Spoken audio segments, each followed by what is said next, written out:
You can talk the talk when it comes to pork, but can you walk the walk when we're talking pork? It's a meat we like with lots of qualities. I'll have vitamin B12 with protein, please. Pork's a tasty treat with many different cuts, like a tenderloin or mince made from butts. It's not commonly known, but it's as healthy as chicken. Get yourself some pork and it's time to dig it. Ooh, pork. Yummy tasty pork. Not a meat that you want to ignore. When you have a little bit, you'll be asking for more. Ooh, pork. Yummy tasty pork. It's tasty, versatile, and it's healthy and reasonably priced, so you don't have to be wealthy. Cook it up speedy for a midweek meal, or maybe slower at the weekend for a pulled pork meal.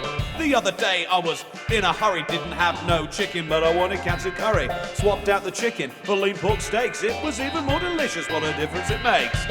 Ooh, pork. Yummy tasty pork.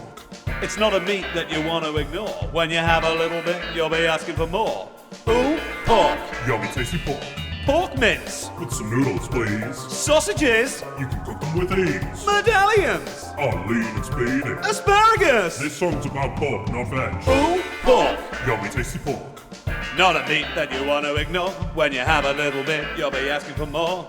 Ooh, pork. Yummy tasty pork. Pork loin and fillet medallions trimmed of visible fat are as healthy as skinless chicken breast. Both pork and chicken are naturally rich in protein. Protein helps muscle growth as part of a healthy, balanced diet and lifestyle.